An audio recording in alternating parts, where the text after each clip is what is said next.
We are here. Hello, everyone. It's Cynthia Marnie speaking, and I would like to welcome you all to episode 24 of Wellbeing Wednesday, which is something that Louise and I set up at the beginning of COVID to support people over this time.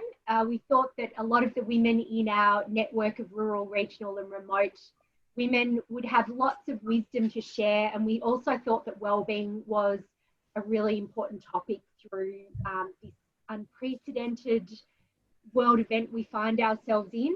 So we've been interviewing all sorts of women over the past 24 weeks, and today we have with us Belle Baker from the Adelaide Hills. And so we're so excited because South Australia, Belle, you're our first South Australian. Oh, really? Okay, yes. And just to let everybody know that we're recording this webinar and it will be placed on my website as well for people to access. So if you've got a friend who hasn't been able to make it today, then let them know that it'll be on the website. So Louise, I'm going to hand it over to you to get in the driver's seat for today. And here I go. Thanks, Cynthia. So I'm just having a quick look at who's checking in, and we're travelling around Australia. So I've got Horsham, Penny from Horsham, and Liz from Axedale, which is near Bendigo. I love Kate Phillips is from Belle's Kitchen, which is, I don't think it's a cafe, but it's very close to Belle, our guest. And Virginia is not too far from me. I'm in Sandhurst, so golf course, and Virginia's in Frankston South on the lovely beach area. Casterton, Karen from Casterton. It's been a long time since I've been to Casterton. So yes, a lot of Victorians, and let's hope that we start to see where everyone else is from. So that's great. So I'm in the hot seat to interview. I'm sitting on my chair, and so is our guest Belle. And I think we might just get right into it. Cynthia, you okay with that? Okay. So, firstly, Belle, were you on our first Wellbeing Wednesday? I think it was, yes. Yeah, I was thinking back 24 weeks. Yeah. Where you would be one of our frequent flyers?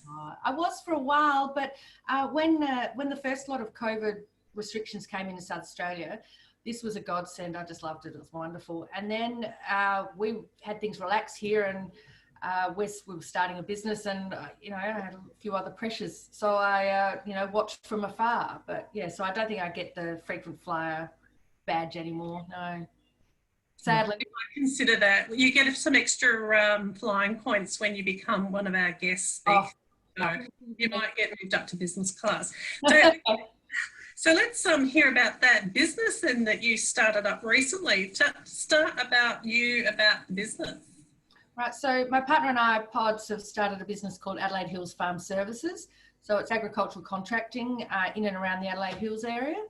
So between us, we've got generations of farming experience. Pods from Lameroo or the Mallee, and me from southeast and South Australia. So yeah, we're just in startup mode, and yeah, it's great, but it's scary and trepidation and exciting. Yeah. And where in the contract between you two have you included wellbeing? Where does the wellbeing fit in this startup? Yeah, that's a really good. We haven't actually written it down in stone, but we're actually very, very good at looking after each other's well-being. So Pods is passionate about football. So he's the team manager for the league team West Adelaide in town. So that's his big out. So he goes and does his football, and that's his happy place in amongst the guys. And he's a really good mentor down there as well. So I make sure he goes, and there's no guilt associated with time for football. He can he no longer plays, unlike my mother thinking that he was going out to play the other day. He's nearly 50. And I have my art, and I catch up with my friends and do coffee and drink pink gin, and yeah, we're pretty good. We're actually pretty good at looking after each other. Yeah. And did everyone hear that? Pink gin as Belle looked down. So Oh, yeah, I do have one. It's one I prepared earlier. and you know what? Sometimes we just have to do these things for us. This one's a non-alcoholic one. It's just there for I know, it's so dull, really.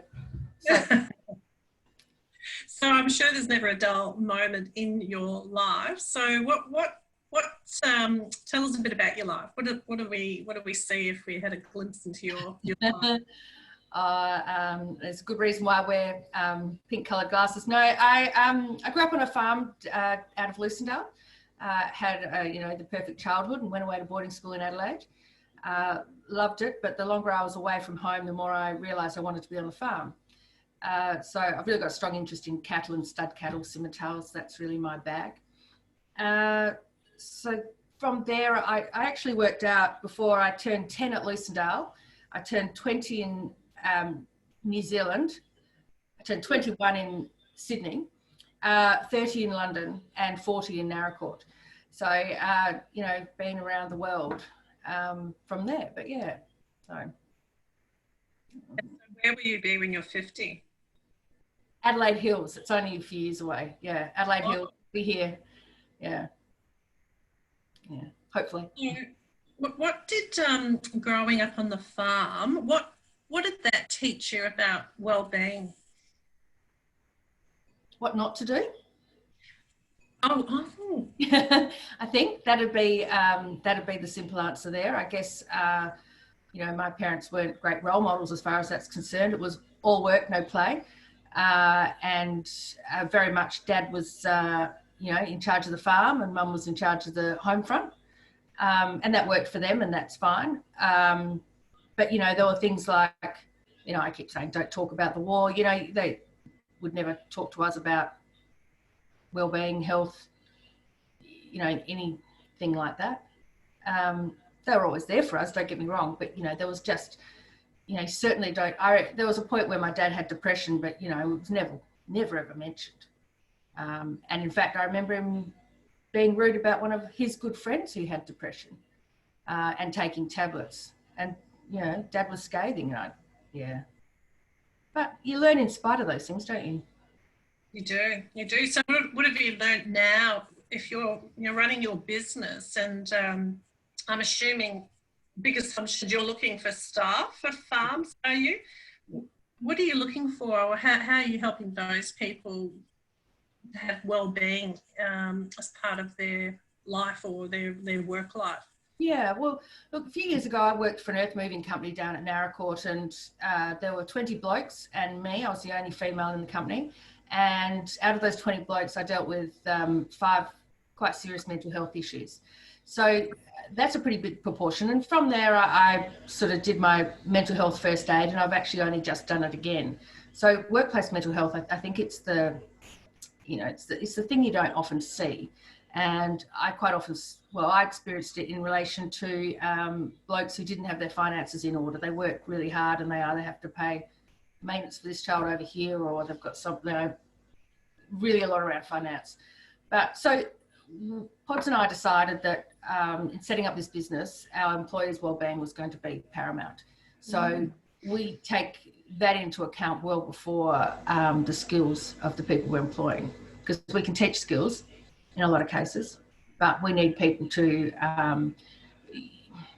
be resilient, I suppose, but also it's something we just keep an eye out on, and both of us are quite well attuned to it.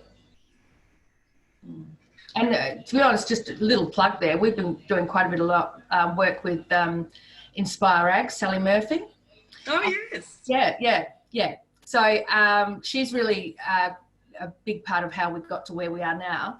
And she's really helped us look at, you know, the employability, like how we employ people, and the communication really around that.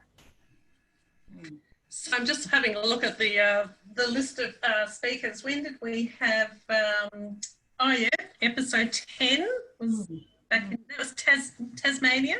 Yep. Right? Yes. Well, that's great that that kind of has jettisoned the business. Now I know that we've talked about the first aid, but for those that may not have heard that term, what's it in a nutshell? In particular, or it could be any organisation. Now you're testing me. Oh, No, look, Steph would probably be able to talk about it better than I. But what we really took away from it was probably triaging and paying attention to the signs, and also being able to have an honest conversation and asking a straight out question. You know, have you been thinking about suicide, or are you suicidal, and not being frightened of those conversations. That's probably been one of the biggest things, and I think also not being quite so scared about other people's mental health issues. And also the other thing, it's a great resource. Now I've done it, I've got this huge resource that I can just go back to, and if I'm not sure, I can ask questions, which is cool. That's great. And is that because you're part of a network of people who've completed it, or the people that taught it? I guess having the manual, the reference, if you like. Yeah. It's pretty big and pretty heavy. I don't plan on reading it for bedtime reading, but I do know that there are bits there that I can refer to if I need to. Yeah. So did you do a self-assessment when you went through that retraining? No, I didn't, but I actually do self-assessments quite often through my study of positive psychology. And I have had, I've had my own mental health plan for quite some years now, so I'm reasonably familiar with it. And I can measure the temperature pretty well, even without doing the surveys now. Yeah. Oh, that's great. So Cynthia, what's coming through the chat room while I answer my door? Someone's knocking my office. Just give us a bit of a heads up. No worries. So I've got someone on the call that I've known for many, many years, Jenny Martin. Hello, Jenny. Great to have you here. She's near Thuna, and so I'm just really thrilled to have you here, Jen. And we've just had, Liz has just said, I've recently learned how being resilient requires a degree of optimism as well. And Virginia said, can we have links to the mental health courses and planning tools? So yeah, we will do that. Belle, if you can help us out there, that would be... I think it's just, if you Google or put in MHFA, mental health first aid. And I guess probably Sally Murphy, you might be able to help us out there too, and Steph too, who are on the call as well with experience. So yeah, again, one of the things that we love to do on this Wellbeing Wednesday is get crowdsource all the knowledge and experience from our beautiful participants. So if you've got a really useful resource that you've encountered, or a book or a TED talk or something, then please share it in the chat box. And we've got here from what lovely Sally Murphy has. Belle, what gets you out of bed every morning? Thanks, Sal. Sal has asked Pods and I that question quite a lot over the last couple of years, and the answer does change a little bit. And right now, it's, Pods and I are building a life together. We've been together for a couple of years, and we're finally feeling like adults. We've both moved. Well, he sold his farm and I've moved away from home. And, at 47, 48, we now feel like adults. So we are really excited to be building this business together in this life. So we are about to move house in 4 weeks' time.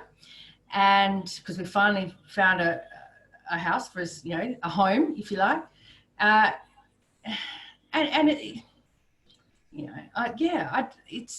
We've got so much to look forward to, I suppose. What I really want Sal to ask me is, what is my why? Don't ask me. I don't have the answer. What is your why? What is your why, Belle? And if you don't have one, what have you learned about that? Do you describe yourself as anything that, what's your multi blah blah? Potentialite. So. Oh, yes. Yeah. So I wrote it down before. Yeah, multi-potentialite. So that this can go either way. So Sally, we've done a lot of work, and I just before we started working with Sally, I did the Simon Sinek, what is your why program, and we did it through Sally again as well. And to be honest, I found it really, really hard to actually find out what my why is. And through that time of investigating, I came across a TED talk by Emily Wapnick on multi-potentialite. And I have to admit, it just resonated with me. And really it is, having multiple creative pursuits. But I think the other side of that is being okay with it. So, I think some people can specialize and can define and find their why. But if that's not your bag, like me, I love art, I paint stuff, I write stuff, I do websites, marketing, I do agriculture, I have so many different interests. The world needs to be okay with that, because the stress of trying to find my why and why I'm here was really starting to take a toll. The feelings of not being good enough, and why can't I find that one thing?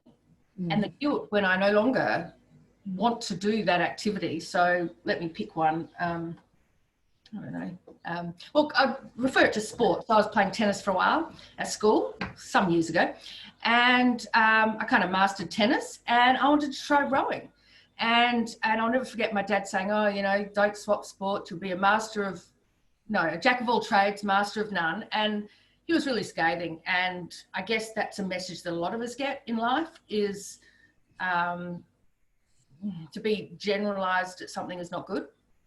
Well, I actually would say, given that our team won Head of the River that year, and I think it's got to be okay to want to try lots of things.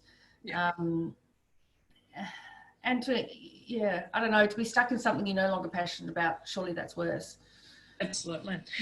I have a thing on the Simon Sinek, why it's one of the most viewed TED Talks, is that people have to keep rewatching it because they still don't get it. So, I'm sure that's what pushes it up in YouTube. So I don't think we should beat ourselves up. Hey, tell us, Belle, tell us about the art. Tell us more about how that helps your well-being. Okay, so I didn't even know, back at school, at boarding school, I remember I couldn't actually draw a face or a body with pencil, because, and so I was told not to do art. So I grew up believing I had not an artistic bone in my body. And then back in 2015, my dad got really sick. He got encephalitis. So it's sort of an Alex Thomas sort of a subject, where we think Dad, it was a mosquito-borne disease, not unlike Ross River, only different, I don't know. And it's fluid on the brain, symptoms like dementia. So I took over running the farm. And it was a really, really stressful time, because Dad was angry, and that was a part of what he'd contracted. I was on my own. I was a sole parent to George, who had his own set of difficulties, and I was flat out trying to run a farm. And I realised a bit late that I was struggling with anxiety, and I was self-harming, not in the traditional way, if you like. I was scratching. So my legs are riddled with scars, because I would get home at night and I would scratch. It was awful. And so, I do have, I don't ever wear shorts or anything like that. I just have terrible scars. And I worked out that I need to keep my hands busy. And on the farm, we had a flood irrigation section, and there was all these pieces of random bits of driftwood, if you like, and they're really nice to touch and whatever. And I just grabbed some $2 paints from the local Trev shop and started painting them. And it just, actually, one is in behind me in the corner, standing up there. One of the first ones I did, because I could just sit at home at night and just grab a stick and paint it.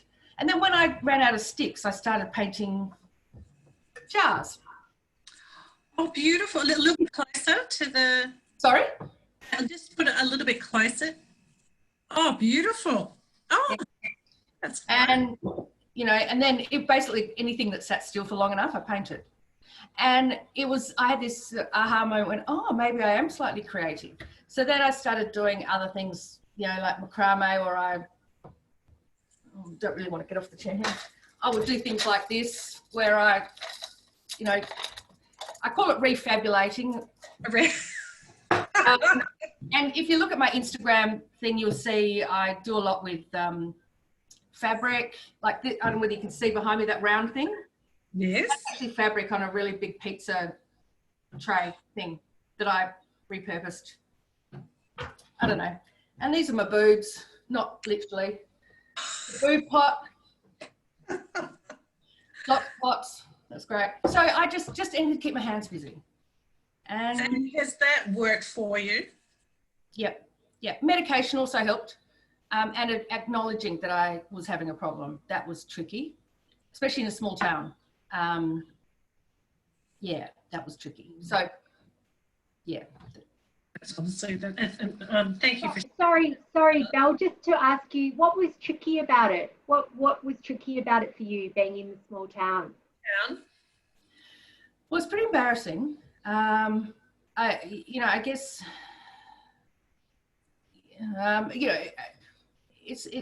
You don't see or hear anyone talk about picking, if you like. And it took years for me to get help because I hid it. I wore jeans, pants, long pants. I'd never wear shorts or even 3/4 pants. I wouldn't wear. I wore full length, 7/8 pants everywhere. And so I didn't talk about it for a long time, and I hid it a lot. And so if I'm hiding it from the world, I'm hiding it from myself too. And it took me a while to really understand that I had a problem. Yeah. So did you realise it was a thing? Like, did you? Yeah.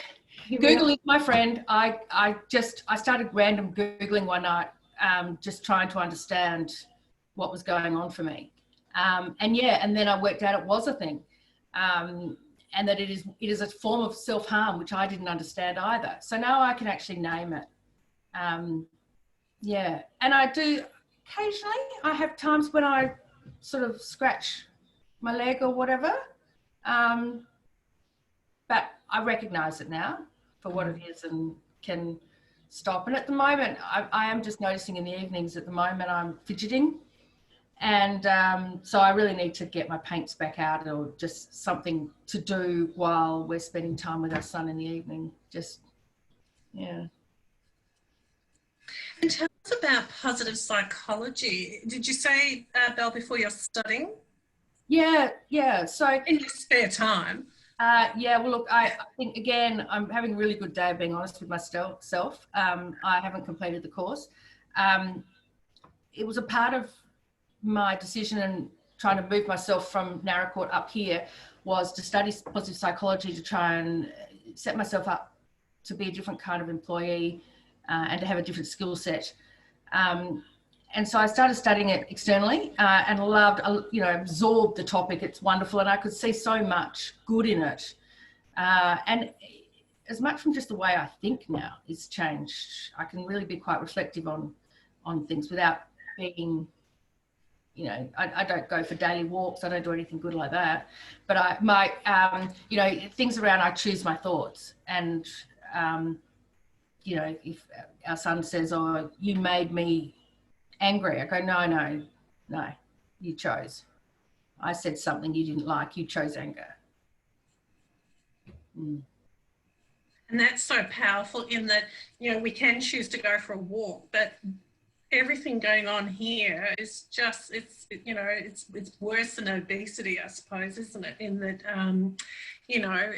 too many thoughts can... Yeah, and I do. I think I spend all the time in my head. I really do overthink things. I'm classic at that.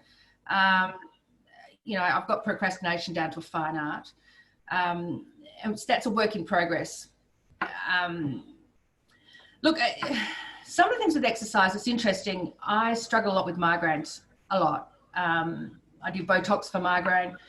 You can't tell, just in case you start looking. And I take a lot of medication, which is it's not a fun thing to be doing. But anything over about 24 degrees outside, if I'm outside, I'll get a migraine. So if you imagine if I go for a walk and I overheat, not cool. It's not that I shouldn't do it. I should. Don't get me wrong. I know I should. But sometimes the thought of the pain and the medication and then the post-drome, the feeling really dull after taking medication, it does stop me from doing it sometimes. And swimming does it. Swimming will give me a migraine. Yoga will give me a migraine. Pilates will give me a migraine. You know, so, you know, yeah. So what doesn't? What's your key go-to that you just feel energized and?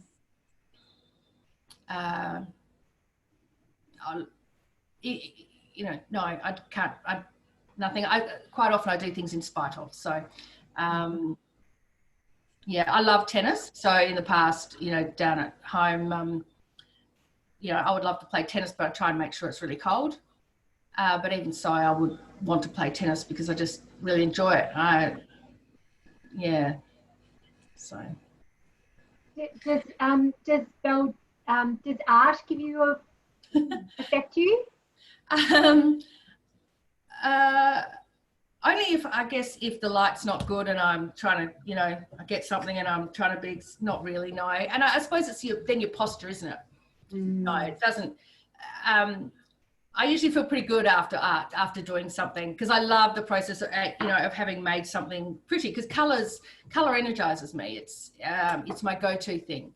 You know, I can be having a really, really crap day and I put on something bright or my favorite jewelry or earrings or pink lippy. And, you know, it really does have a positive effect on my well-being. It's my thing. It's weird, I know. And sometimes I look like a unicorn threw up on me, but it's, you know, it's just my thing. It is. And we're all unique, aren't we? So there's no cookie cutter around here. Actually, it'd be interesting. So, you know, for the group today in the chat room, what is it that brings your energy? You know, to be able to really nail it down. You know, it doesn't have to be, you know, everyone's walking at the moment where I am because we're masked up and locked down. So, you know, what is your energy thing? Because I think that's one of the most important things, don't you think, Belle, to know what it is that fuels you? You know, I love spending time with my tribe. So with people who are uplifting. So I'm pretty, you know, one of my big things is no is a complete sentence. I choose who I spend my time with. So, you know, I sort of call them oxygen thieves, I suppose. People out there that bring you down. I avoid them like the plague. So I don't have time to spend with all the people I love. So I'm not going to spend time with people who bring me down, intentionally or not. So having a good laugh with my girlfriends, but having energizing, interesting conversations that aren't really about material things. I get a lot of energy from that. And these things, being, you know, I would say all you birds, that you're part of my tribe, I really do get energized. So it's probably terrible language. Yeah. We're rare birds. We're rare birds. Yeah, rare birds. I love that. Yeah. And what a shame that we're rare. Yeah. On your, I did a little bit of snooping, just a little bit. Yeah. What did I write? Oh, I love this. And this probably relates to just what you were saying before. Be heard above the glare of the big city lights. So no offence taken, being the city slicker of... no, I probably need to change that. Yeah. No, I think... Sorry. You tell me more about that. I love that. Oh, look, I probably do need to change that. That is associated with the Ag Chat Oz daily paper that I correlate. I think it's not the right word, curate. So that I did that a number of years ago, and it was really about getting the story of rural Australia out there, or to the city, if you like, where you've got to be heard over a lot of other stuff. That was really what that's about, and I actually think that's changed. I think there's a much better understanding of where agriculture fits, and the issues and pressures that are going on in rural Australia. I think that has changed. So that's really great. I thank you. I need to change that because it's not, and I find that a bit negative now. And I don't think it's about an us and them. I think it's about everyone has a place. And I think most people want to know what's going on in other people's world. You know, they want to know that everyone's okay. especially with, you know, the bushfires and the droughts and the floods and all that sort of stuff. Yeah. And we really saw that outpour with the bushfires, you know, last year into this year. It was the closest I've seen, really, the city and rural come together, and just that absolute passion to work with each other and support each other. But I still think there is a different view of world, and one of the reasons Cynthia and I started this was so we could learn really from more people from, you know, regional, rural, remote women. So what do you still think are the lessons that we could learn from you for those of us that are more in the urban city dwelling areas? Look, I'll be honest, I'm not positioned to answer that. I'm not going to tell you what you don't know and what you need to know. I just think it's about open communication and understanding that things that are important for people in the bush are not necessarily a priority for people in the city. And look, put it this way, you know, when I was younger, I couldn't care less about childcare rebates. Didn't want to know about it. Got sick of hearing the news on it, if you like. Then I had kids, and yeah, it was big. And at the moment, you know, so I think if it's not in your sphere of influence, we can't berate people for not being interested. That's yeah. And I have this great saying. It was one of my things: stay in your lane. You know, don't try and tell other people what to do. Hey, Cynthia, any questions there or comments? Yeah, we've got quite a few actually. Yeah. So first of all, I just welcome lovely Lisa from Rutherglen. She's been a long time wanting to come, but hasn't managed to get here, so she's got here today. So thanks, Lisa, for tuning in. Thank you. And she just wanted to know, Belle, how long had with your migraines and health, how long had that been going on, and where are you now in both mindset and living? Okay, I got my first migraine back when I was 16 and learning to row. Sorry, that was the first painful migraine. In hindsight, I'd been getting migraines as a child, but they appeared as stomach migraines and hallucinations sort of thing, which is a very common thing for children. Children tend to have it in their stomach and in their mind rather than the pain. So over 30 years, yeah, 31 years. I never give up on finding some help or solution for migraine. I'm about to explore the use of CBD oil. You know, a lot of people get, I'm hearing lots of positive things about that. I don't believe I don't believe that can be cured. I do believe there's a genetic link there. I think there's a variety of different migraines. This is a whole nother area, but there are a range of different migraines and cluster headaches. And so some people get triggered by, they might have a terrible accident and they suddenly have migraines from that point. And other people, it runs in my family. My mum has migraines. My grandmother had migraines, which of course, I found out when I got migraines. I'll never stop trying. I don't like taking the drugs, but I don't have a lot of choice. I'm resigned to it at the moment, just to manage my life.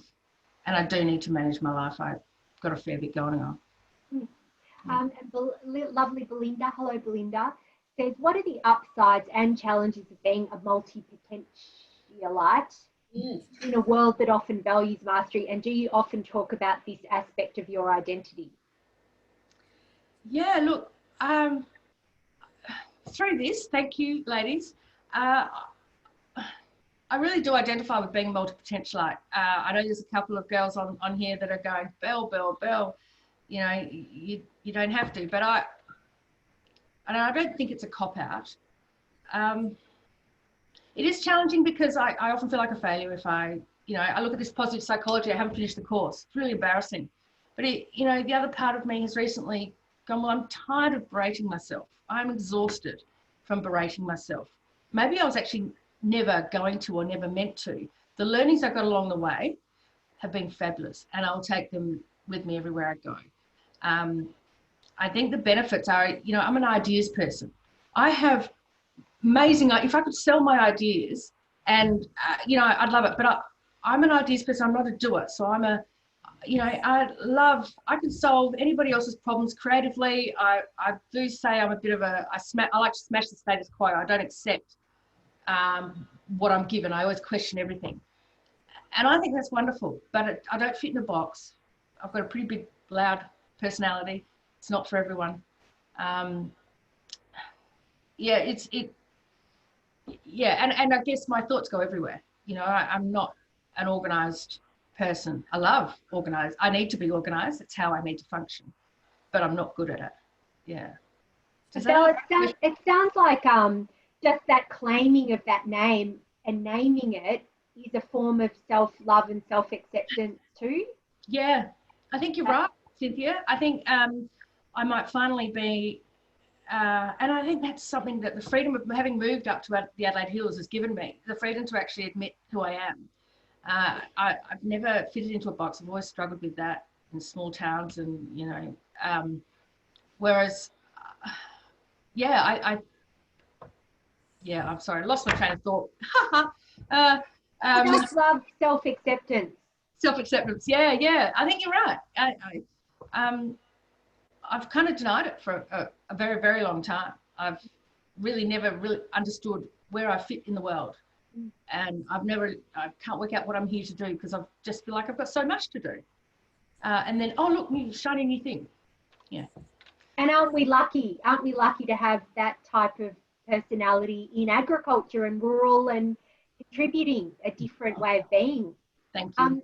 Now, I just want to keep going. Karen, what's one thing that makes you laugh? Karen asks. Is that Karen from Casterton? Potentially. Yeah. What's one thing that makes me laugh? Karen Stevens. Yeah, Karen. Yeah, Kaz.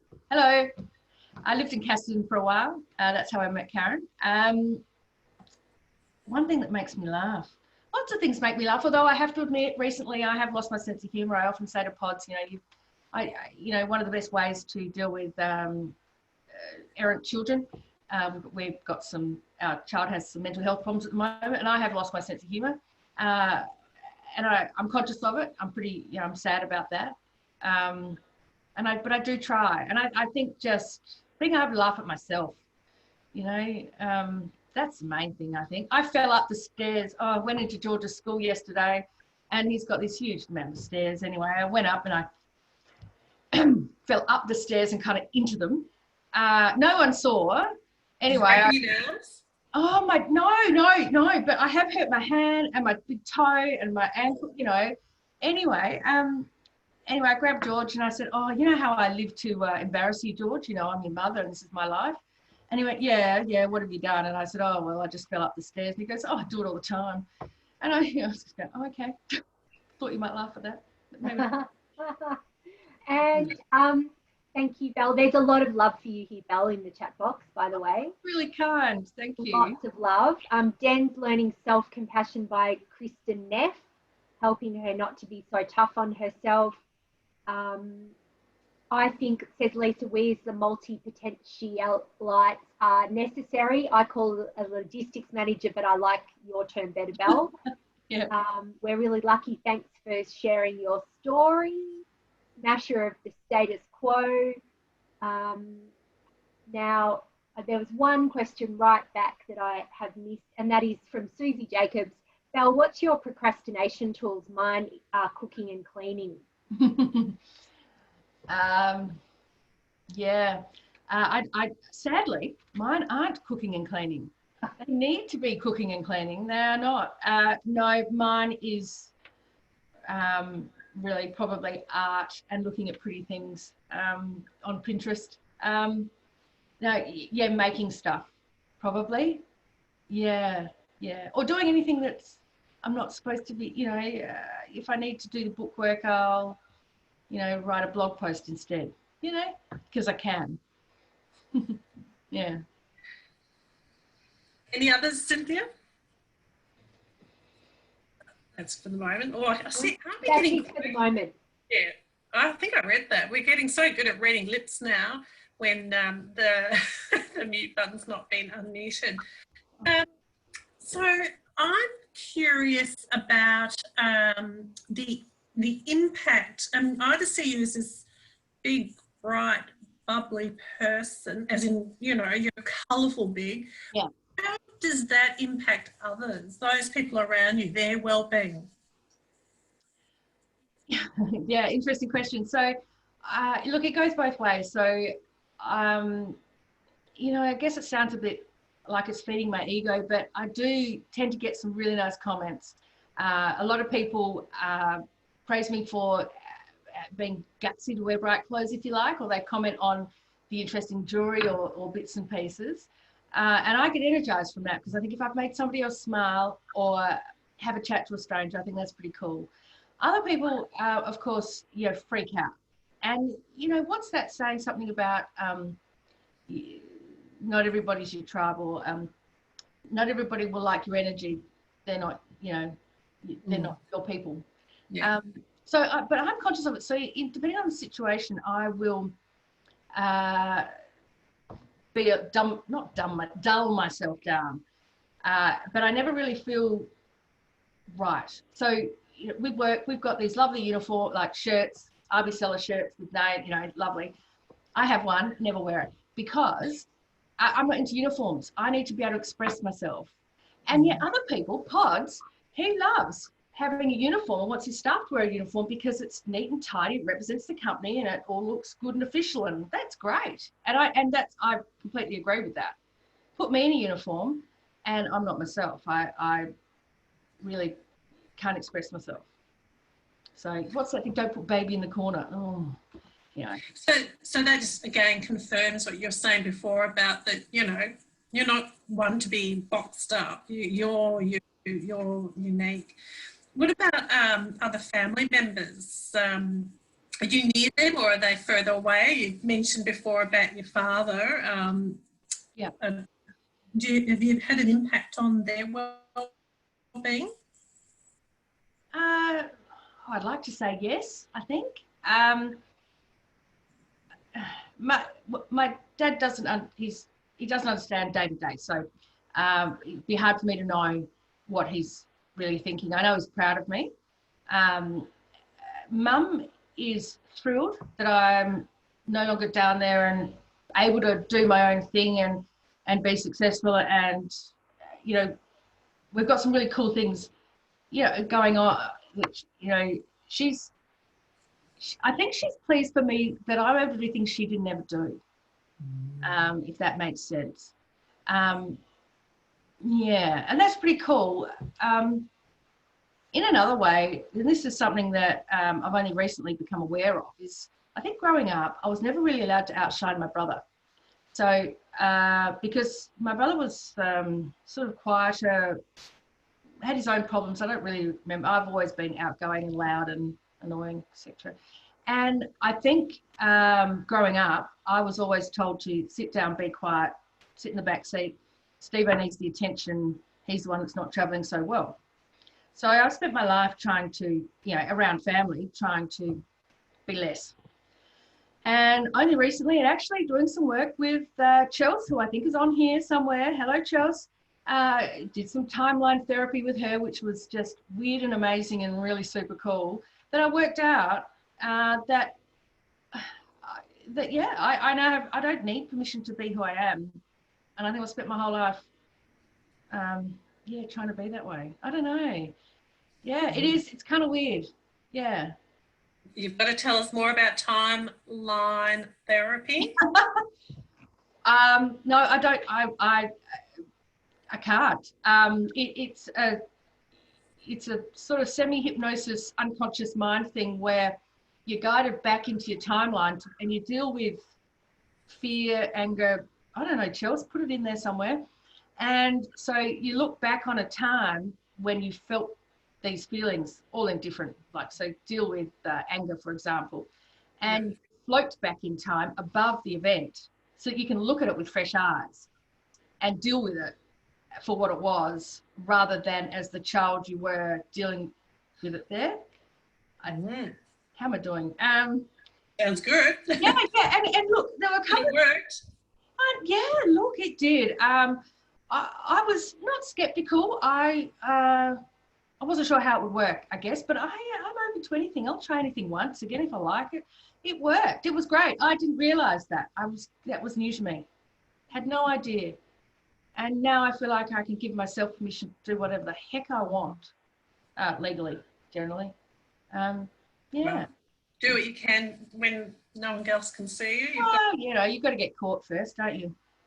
Bit of fun. Now, we always ask our guests their top 3 tips for well-being. Are you prepared? I am.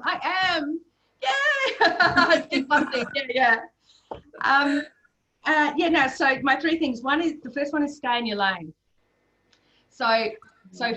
If I look at Pods and I, he does a lot of the practical stuff, but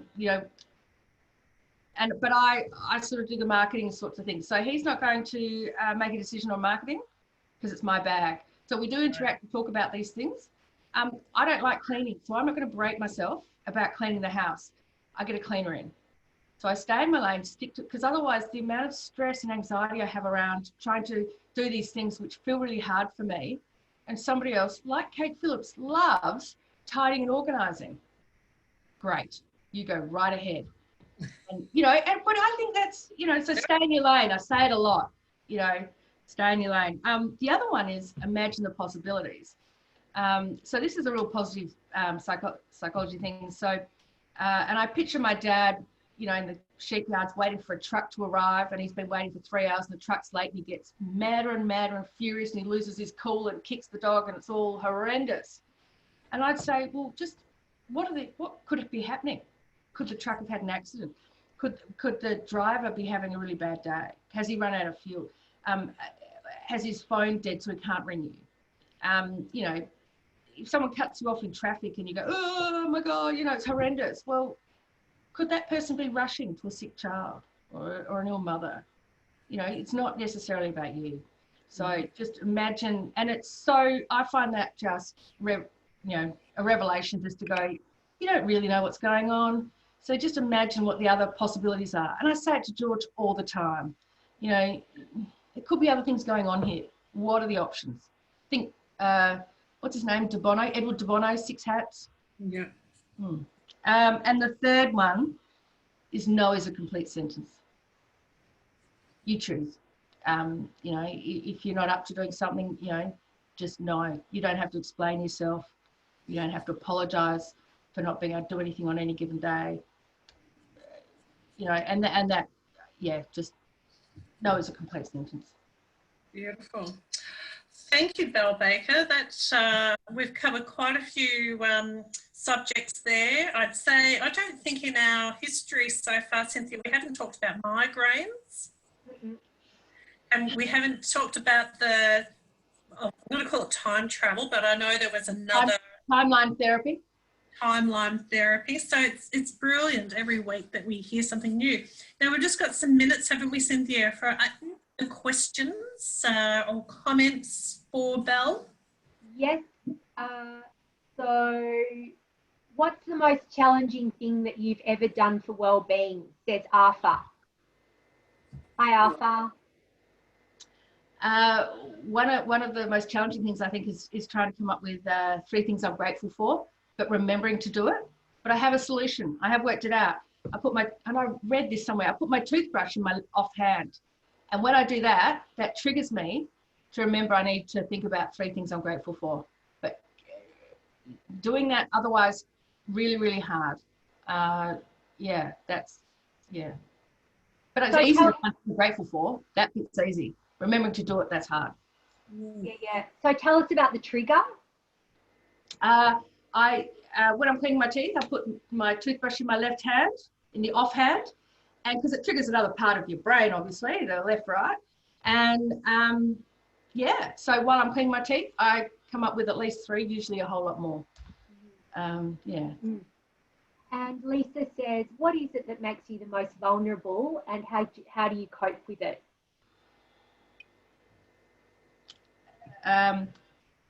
Worrying about my weight and people judging me for my size. and I don't cope with it. That's probably, yeah. Yeah. Yeah, sorry. No good news there. No good. Well, you know, yeah. It keeps no me, Lone Ranger. no, look, it keeps me from doing a lot of things. A lot of things. I generally have a lot to say, and I you know, I really do. I think I've got some messages for the world. I've got things to say. I want people to hear. I'm writing a TED talk. And I've got lots of wonderful things I'd love to people to hear and understand. And particularly with our son, George, we've got stuff going on that there's no place for it here. But I am, you know, I feel semi-okay right now, hiding behind a desk. But yeah, putting myself in front of a camera and doing what needs to be done. Yeah. Well, Belle, today, first step, and welcome to the world of Zoom. So, you know, I've got my UGG boots on under the desk and my trackies. Yeah. Well, you know, but, one of the coping things is I tend to keep my attention up here, and it's not. It's partly unconscious, but quite frankly, if I keep everybody's attention up here, they're not going to have time to look down there. And I often say, if you get to my feet, you're missing the point. Yeah. Oh gosh, we're so hard on ourselves, aren't we? Because of course, Belle, I just look at you and just think, wowee. I love her. I want to be like her. She's so cool. She's so cool and looks so fabulous. And I just think we just don't see each other see ourselves as others see us. And I'm hoping I'm getting better at it. And I can see Louise got Embrace. I have watched it and I need to watch it again. It's fabulous. And there was also a movie I watched the other day about I Am Pretty. oh, yes. Oh, everyone needs to watch that, because what she did when she thought she was pretty, and she was, yeah. That's Amy Schumer? Yes. Amy Schumer, yeah. Oh, every single human being needs to watch that. I think it was so well done. Yes. Yeah. But admiring that and doing it myself, it's like buying art supplies and actually doing art, two completely different activities. Well, Belle, I've got real confidence that you will get there, because you've been super courageous in facing your other, you know, limiting beliefs and things that are holding you back. And I think eventually that's one of the great things about getting older, that we just get sick. We get sick of our own bullshit, don't we? Yeah, it's exhausting. Sick of it. It's exhausting and it's not worth it anymore. And we're ready to shed it. Yes. And let it go. So I've got great faith that you're going to do that. And one thing I just want to say to younger ladies, just the menopause thing, it was really shit house. It's been really shit, the perimenopause, but I'm still in it, but medication and you know, kind of coming to terms with the shock of it, I feel super powerful now. Yeah. I really feel powerful as a woman. Well done. Tell me more. Tell me, you were about to say something. Me? Menopause. I'm sort of on the cusp, and not enough to get any real help with it. Enough to throw the doona off most nights, and feel cranky. Yeah, I just can't wait I actually can't wait for it to get here. Which I can't believe I just said that out loud. But I really, I'm just at that point where I'm so over periods, and I'm so over if you're not producing it yourself, I'm a great believer of it's okay to get it in a tablet form, or, you know, whatever other form. And I'm quite looking forward to ticking a box that says I can get some hormone help. Because I'm crazy, but I'm only not enough. Yeah. Well, can I just share? Hang on, I'll just grab it. 1 second. I think I need to start my gym now, folks. Yeah, so you should. I just bought this book recently. Oh, the Period Queen, right? You've got to buy this book. Like, I can't believe I didn't know about it 30 years ago. It would have been so helpful. So it's just and the woman in it, who wrote it, Lucy Peach, says, imagine if women had designed the world, like how we work, to take account of our cycles. Imagine how different, but instead we've had a world designed by blokes, and it's like you've got to be the same all the time. And she said, because we are cyclic, and she says there's four parts to it. Yeah. If women had designed the way that the world works, it would look totally different. Yes, quite revolutionary. Yes. So sorry, that's my little rant. Yep. Queen Lucy Peach. Excellent. I remember interviewing a whole lot of women quite a few years ago, trying to attract people into an area because all blokes, and a lot of them said, look, you know, we're heading towards menopause and it won't be acceptable at the board meeting that if we're having hot flushes, and that was the main reason why they did not step up into board positions, because of either being in menopause, beyond your period, obviously, or the thought of it. Wow. Now, that would be probably 20 years ago now, so I'm hoping it's changed, but that was the main reason. So, Louise, Cynthia, just on that book, is that okay? What? Pardon? Any age, that book? Oh, yeah, it's got a little bit of kind of, it's just, she's very honest, a bit of sex-like stuff. So someone I know said it was for girls probably 13 and above, but I guess it depends on the emotional maturity of your girl. Because yeah, it is supposed to be that's what she does. She's a sex educator who goes and talks to schools, and I just like it is like, we're so powerful. I love it. Like, it's just claim your power, and it was just like revolutionary, because my period's always been pretty hard going, and so rather than see it as a burden, see it as it's a power thing. And I was like, oh my God, I wish I had read it. Yeah. Read this 20 years ago. Anywho, Louise, would you like to share with us who we have next week? Speaking, because we're sort of talking, I don't know, like cycles and things. So next week we have episode. I was trying to connect it. Next week, is episode 25, and it's a woman that I think, Cynthia, you've experienced. Lisa, yeah. So both Cynthia and I have experienced the same naturopath, and it's Lisa Jolly, and she was in Frankston South, but now is in Queensland, where her husband picked up a job, and she's going to be our speaker and talking all things about health. And I suppose if we would like to narrow that in, Cynthia, we could I mean, it's about her well-being, but she's so broad in what she covers. She's got a retreat weekend after next, and she's sending them all tea that they're to brew as part of the retreat. So if there's anything of interest there that a naturopath might talk about, let me know, because I'll ask her if she could talk a bit about that. It's a virtual retreat too, Louise. It's a virtual retreat. Yeah, the 12th of September. I think she's still got a couple of seats available, and she is giving away, I noticed today on Instagram, a freebie spot on it. So Lisa Jolly, One Sky, no, is it One Sky Wellbeing? Yeah, One Sky Wellbeing. Just her business. And she actually did a little, on me, she kind of did a timeline thing. Right.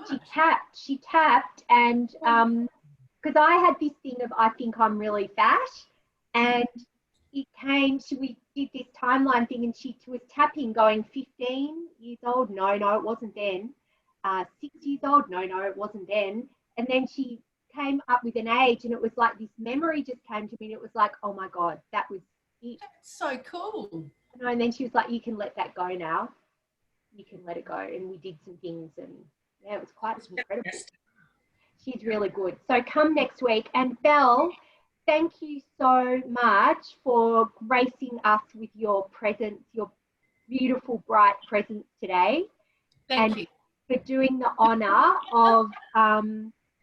of sharing your story with us. And look, I would encourage you to keep talking about these issues because they're really important in the stoic, rural, regional areas. We really need more of this. And I just love the way that you've really owned who you are and you're not hiding anymore and damping, like you said, someone said dulling your light, dimming your light to fit. It's just wonderful that you're being you, and let's hope that we can all do more of that because it's so important for our well-being. I think so. Yeah. Look, thank you so much for the opportunity. I really, really appreciate it. It's great. Thank you. Lovely, lovely, lovely. So thank you so much, everyone. We're going to just hang around for 10, 15 minutes. So I'll stop the recording now. We'll see you next week, same time, same place. Thanks everyone for watching.